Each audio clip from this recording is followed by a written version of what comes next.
CM assurance ఏ విధంగా వచ్చినా తెలుసా మీకు? అసలు మీకు అవగాహన ఉందా?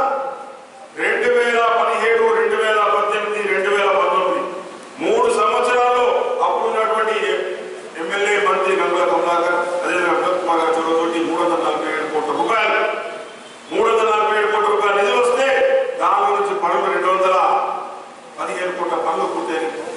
మిగతా పనులు దానిలో సేవింగ్ అమౌంట్ చూడకుండా పనులు కంప్లీట్ అని చెప్పి రిపోర్ట్ ఇస్తే మేము మా భాగవతం అంతా ఆలోచించి దానికి సేవింగ్స్ జమ చేసుకొని మళ్ళీ 103 కోట్ల రూపాయలు మిగిలితే ఆ 103 కోట్ల రూపాయలు వృధా కావద్దని చెప్పేసి మేము పనులకు ప్రతిపాదన చేస్తే సీఎం గురించి మాట్లాడతాం. ఏమి తెలియని మంత్రికి సమాచారం లేకపోతే తెలుసుకొని మాట్లాడారు మంత్రి గారు. మంత్రికి సమాచారం లేకపోతే సమాచారం లోపంతో మాట్లాడద్దు. మీరు మాట్లాడినాడు చాలా విషయాలు. 37 కోట్ల రూపాయలు దాచిపెట్టుకున్నారు సీఎం లో. మీరు కనీసం టెక్నికల్ శాంక్షన్ చూడాలి. మీరు కనీసం గవర్నమెంట్ ఆఫ్ తెలంగాణ ఇచ్చే టెక్నికల్ శాంక్షన్ దీని ఎక్కడ కూడా 1 రూపాయి సేవింగ్ లేదు. ఇలా అన్ని పనులకు డివిజన్ వైజ్ తో సాగు ప్రతిపాదన చేసి ఏ డివిజన్ లో ఎన్ని డబ్బులు లేదు.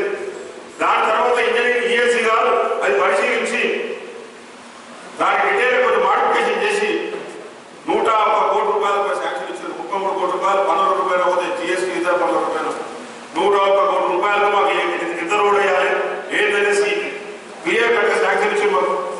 మీకు అది కూడా తెలియకపోతే మరి ఏం చేస్తాం? మరి మీరు మంత్రి గారిని నమ్ముకొని తెలుసుకుంటే మంచిది ఉంటుంది.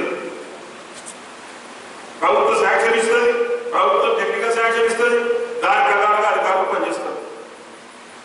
అధికారులను బెదిరించే మనస్తత్వం మార్చుకోవాలి. అధికారులను భయపెట్టే మనస్తత్వం మార్చుకోవాలి. దయచేసి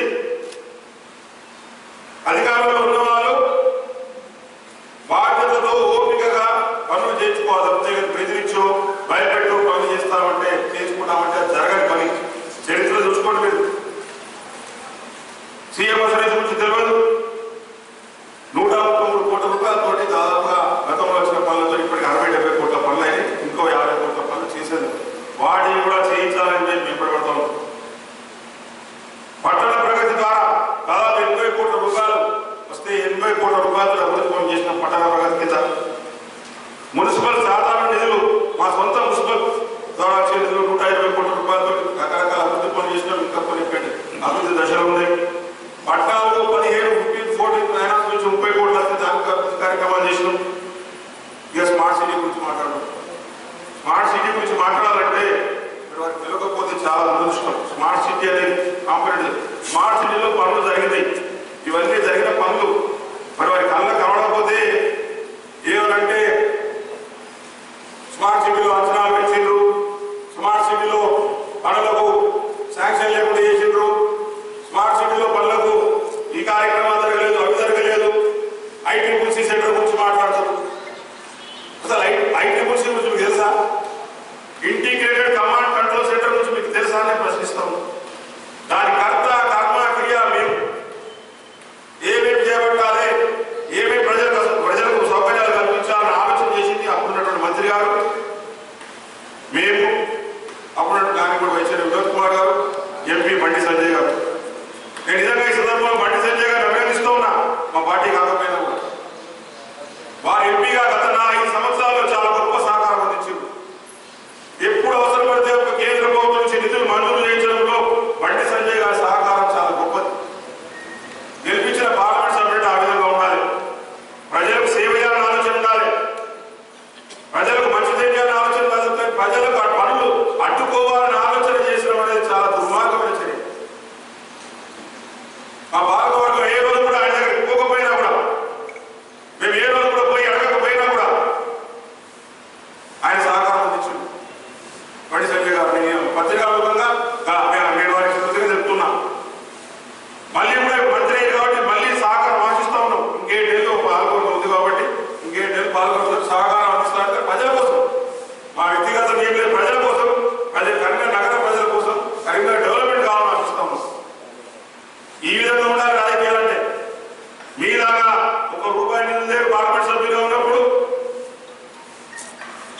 కరీంనగర్ ప్రజల గురించి ఏం ఆలోచన చేయరు. 24 గంటల రాజకీయాల ఆలోచన. మరి మేము కూడా చాలా మంది ప్రజలు అనుకుంటున్నారు.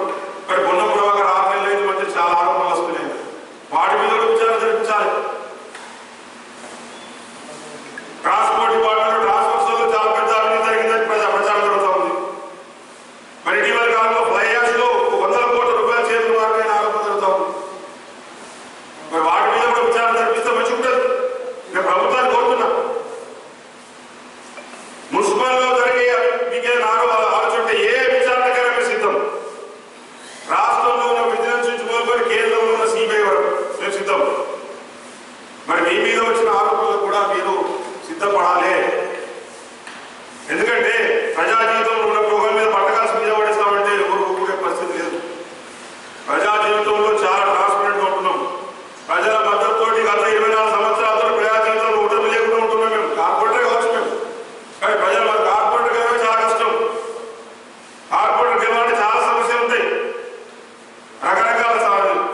కమిషనర్,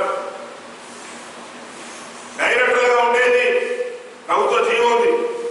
డైరెక్టర్గా ఉండేది 10 మంది సభ్యులు. 10 మందిలో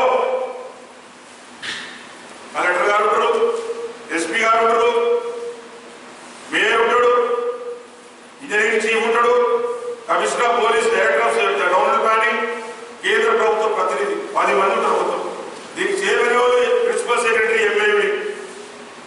మరి వారి అప్రూవల్ ఏంది? Board of directors meeting approval ఏంది? నేనేమంటున్నా, మా ముందట ఉంటే మేము మీటింగ్ లో ఉంటుంటే ఏ తప్పుదని మేము రచించాలి. నేనేమంటున్నా, దుప్పట్లో చెప్పేటి ఇంకా సామర్థ్యం లాగా దుప్పట్లో చెప్పేటి కొడితే దుప్పటితో కొట్టినప్పుడు అంత మేము తెలియలేదు కాదు. నీకున్న మనసులో ఏం దుఃఖున్నది? కరీంనగర్ పదవి కోపం ఉన్నది. కరీంనగర్ పదవి కసి 3 సార్లు ఓడతాడు, డిపాయిట్ ఓడతాడు, కరీంనగర్ డిపాయిట్ ఓడతాడు. దానికి అభివృద్ధిని అడ్డుకునే ప్రయత్నం, అభివృద్ధిని అడ్డు మానే గవర్నమెంట్ గురించి మాట్లాడతారు. మరి మీ ప్రభుత్వం వచ్చిన తర్వాత 2050 కోట్లు శాంక్షన్ ఇచ్చింది మానే గవర్నమెంట్ కొత్తగా. మరి మానే గవర్నమెంట్ ప్రాజెక్టు నిష్ప్రయోజనం అయితే మీ ప్రభుత్వం ఎందుకు ఇచ్చింది? మీ ప్రభుత్వం ఎందుకు ఇచ్చింది 2050 కోట్లు అడిషనల్ శాంక్షన్? మళ్ళీ ఎందుకు ఇచ్చింది? మళ్ళీ 2 సంవత్సరాలు మీరు మానే గవర్నమెంట్ గురించి మీరు మాట్లాడతారు. నేనేమన్నా అభివృద్ధి కార్యక్రమాలు అడ్డుకుంటాను రకరకాల